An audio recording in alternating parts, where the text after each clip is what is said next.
দুঃখের সাথে বলতে চাই, এই বৈষম্য ভাঙতে হবে। আর কত শব্দটা পৌঁছাবে? এই বৈষম্য আর কতদিন থাকবে?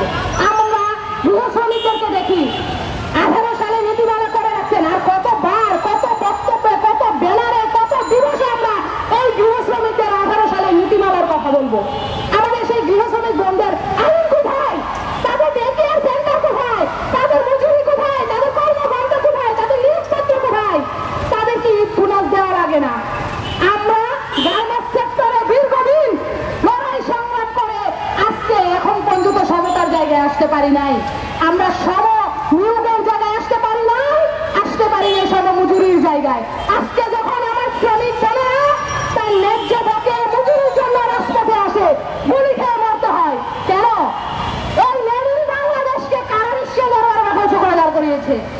আমার দেশের গার্মেন্টস শ্রমিকরা, হুন্ডেন কন্যারা, আমার দেশের প্রবাসী নারী শ্রমিকরা। আমরা বারবার কথা বলবো না, আপনারা বুঝে নিতে পারেন না? নারী আপনারা আবার বলেন আসছে, আমি গত 5 দিনও শুনছি না, আসছে মার্চ মাস নারীরা নামবো রাস্তায়, আমরা কোন যাবো? আরে ভাই যাওয়া লাগবে কেন? যাওয়া লাগবে কেন? আমরা তো তোমাদেরকে বলি না পুরুষরা হচ্ছে আমাদের প্রতিপক্ষ? আমরা সবসময় পুরুষদেরকে শ্রদ্ধার সাথে স্মরণ করি।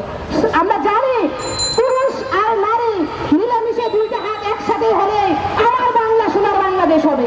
আপনি আজকে স্মার্ট বাংলাদেশের কথা বলবেন, উন্নয়নের লক্ষ্যের কথা বলবেন, এই ব্রিজ নির্মাণ করলে, কালভার্ট নির্মাণ করলে, বিভিন্ন জায়গায় যায় আপনারা রাস্তাঘাট করে দিলেই তো আমার বাংলাদেশ উন্নয়নশীল দেশ হবে না? উন্নয়নশীল দেশের মানুষরা যেমন সভ্যতা, একজন নারীকে বলে না তুমি এটা করছো কেন, তুমি এটা করছো কেন, এত রাতে বাইরে কেন? আরে ভাই আমি বুরকা পরবো না, আমি কপালে টিপ পরবো। আমাকে আজকেও শুনতে হয়েছে, আপা আপনি কেন কপালে টিপ পরছেন? আমি সকালে এখানে এসে আমাকে বলতেছে আজকে দিনে রোজা রাখি, আপনি কেন লিপস্টিক দিচ্ছেন? আরে কোথায় আছে রোজা রাখলে আমি লিপস্টিক দিতে পারবো না? উন্নয়নশীল সভ্য দেশের সাথে তোমরা টক্কর দাও, তাদের কাছে শিখতে পারো না কিভাবে নারীদেরকে সম্মান করে? আমি বুরকা পরবো না, আমি শার্ট প্যান্ট পরবো না, আমি জামা পরবো, এটা হচ্ছে একান্ত আমার ব্যক্তিগত ব্যাপার। এটা আমি একজন নারী, তার আগে হচ্ছে আমি মানুষ। আমাকে মানুষ হিসাবে সম্মান দেন আপনারা। যাই হোক, অনেক কথা বললাম, অনেক বক্তব্য দিবে, অনেক কথা বলার ছিল। আসলে আমরা কেউ ভালো নাই, কারণ এই কারণে ভালো নাই, আমরা সবসময় পত্রিকাতে দেখতেছি খুন, দর্শন, রাহাজানি। আসলে আমাদের বাংলাদেশ ভালো নাই। আমরা তো এরকম একটা বাংলাদেশের স্বপ্ন দেখি না। আমরা স্বপ্ন দেখি আমাদের নারীরা নির্ভয়ে কর্মস্থল থেকে বাসায় ফিরে যাবে। আমাদের নারী শ্রমিকরা বেতন পায় এখন চিন্তিত থাকে যে তার টাকার ব্যাগটা নিয়ে বাসায় যেতে পারবে কিনা, তার হাতে যে একটা স্মার্টফোন থাকে সেটা নিয়ে বাসায় যেতে পারবে কিনা, তার গায়ে যে একটা উন্না থাকে সেই উন্নাটা গায়ে জড়িয়ে যে বাসা থেকে বের হয়েছিল সে তার ঘরে ফিরতে পারবে কিনা। আমরা দুশ্চিন্তায় থাকি। আমার কন্যা যখন স্কুলে যায়, তার যখন সাংস্কৃতিক অনুষ্ঠানে সে যদি ইউনিফর্ম ছাড়া যায়, আমি ভয়ে থাকি, আতঙ্কে থাকি, আমার কন্যাটা কি সুস্থ মতো ঘরে ফিরতে পারবে কিনা। আমরা তো এই বাংলাদেশের স্বপ্ন দেখি নাই ভাই। আমরা তো এই বাংলাদেশকে নিয়ে আমরা কি করবো, কোথায় যাব?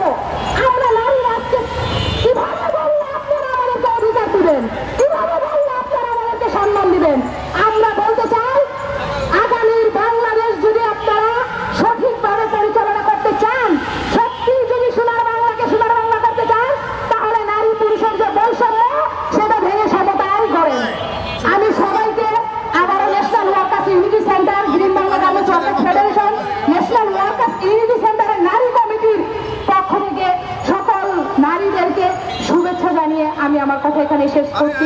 সকলকেই জানাই সংগ্রামী শুভেচ্ছা। দুনিয়ার এখন লড়াই করো। ঠিক আছে,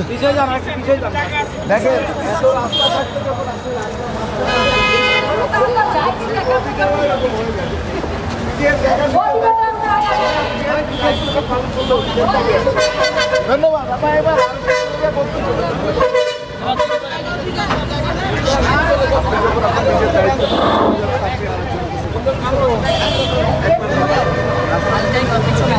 গাড়ি যাবে তো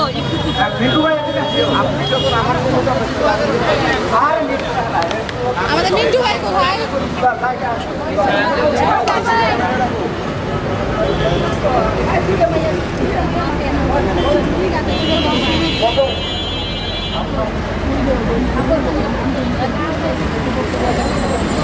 আজকের এই ন্যাশনাল ওয়ার্কার্স ইউনিটি সেন্টার এবং গ্রিন বাংলা গার্মেন্টস ওয়ার্কার্স ফেডারেশনের যৌথ উদ্যোগে আন্তর্জাতিক নারী দিবস পালন করছি।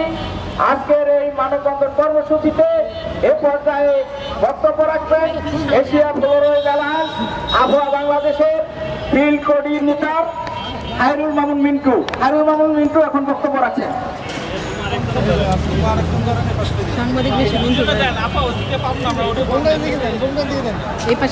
আগামীকাল 8ই মার্চ আন্তর্জাতিক নারী দিবস। সারা পৃথিবীতে প্রায় 100 বছরের বেশি সময় ধরে এই নারী দিবস পালিত হচ্ছে। আমরা দেখছি যে আসলে নারী তার জন্মের ইতিহাস থেকেই বৈষম্যের শিকার। এই 100 বছর ধরে যে বৈষম্য, এটা না, জন্মের ইতিহাস থেকেই এই নারীরা বৈষম্য শিকার। আপনারা জানেন, যখন এই 100 বছর আগে ক্লারা জ্যাটকিন আন্তর্জাতিক নারী দিবসের প্রস্তাবনা করেছিলেন জাতিসংঘে, তখন নারীদের অবস্থাও যা ছিল এখনো একই, নারীদের অবস্থা একই রকম আছে। আপনারা দেখবেন সেই 1886 সালে নারী শ্রমিকরা সেই যে আন্দোলন করেছিল 8 ঘন্টা কাজের দাবিতে, সেই সুই সুতার কারখানায় এখনো সেই গার্মেন্টস কারখানায় নারীরা আন্দোলন করে যাচ্ছে।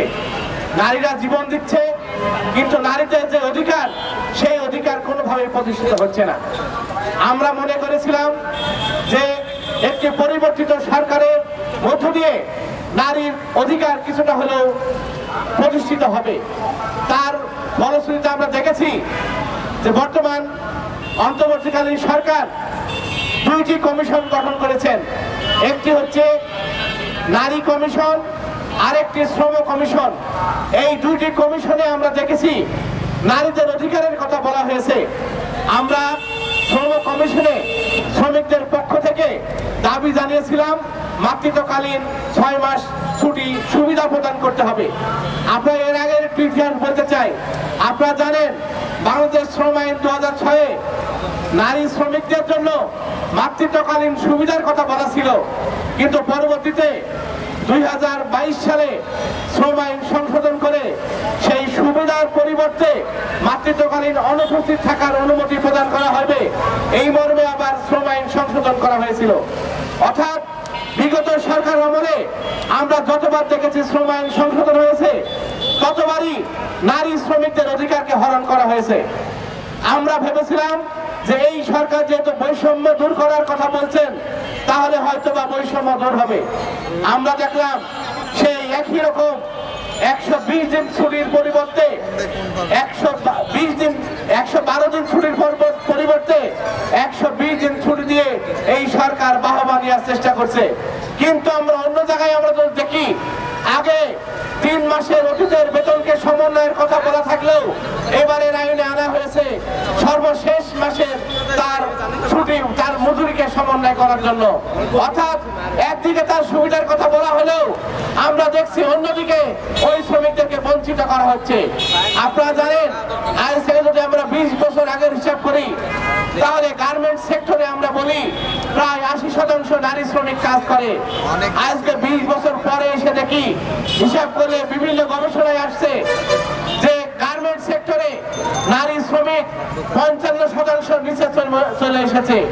অর্থাৎ নারী শ্রমিক এই গার্মেন্টস সেক্টর থেকে আস্তে আস্তে কমে যাচ্ছে। কেন কমে যাচ্ছে? আপনারা দেখছেন যে নারী শ্রমিকদের কর্মস্থলে তার কোনো নিরাপত্তা নেই। তার যে সেক্সুয়াল হ্যারাসমেন্টের যে শিকার হয়, তার বিচার পায় না। বরঞ্চ এই শ্রমিকরা যখন বিচার পাইতে যায়, ওই শ্রমিককে চাকরিচ্যুত করে অন্যত্র পাঠিয়ে দেওয়া হয়, এলাকা থেকে তাড়িয়ে দেওয়া হয়, তার বিচার হয় না। আমরা দেখেছি নারী শ্রমিকরা গভীর রাতে তারা যখন বাসায় ফিরতে যায়, তখন বিভিন্ন ধরনের হ্যারাসমেন্টের শিকার হয়, দুর্ঘটনার শিকার হয়। সম্প্রতি আশুলিয়াতে আপনারা দেখেছেন, তানজুলা টেক্সটাইল একটি শ্রমিক কয়েক দুর্ঘটনায় মারা গেছে গভীর রাতে ফেরার পথে। গাজীপুরের প্যানোরিমাতে রাত 3টার সময় একজন শ্রমিক আত্মহত্যা করে মারা গেছে। এই যে ঘটনা, এই ঘটনাগুলো দায় অবশ্যই সরকার কিংবা মালিক কোনোভাবে এড়াতে পারে না। আপনারা দেখবেন এই 40 লক্ষ শ্রমিকের মধ্যে যদি আমরা প্রায় 25 লক্ষ নারী শ্রমিক ধরি, তাহলে এই নারী শ্রমিকদের যারা সুপারভাইজার ইনচার্জ বা যারা কর্মচারী আছে তাদের ওইখানে কিন্তু নারী শ্রমিকদের কোনো ভূমিকা পালন করতে দেয় না। অর্থাৎ সাধারণ ওয়ার্কার হিসেবে নারী শ্রমিকদের যে অবদান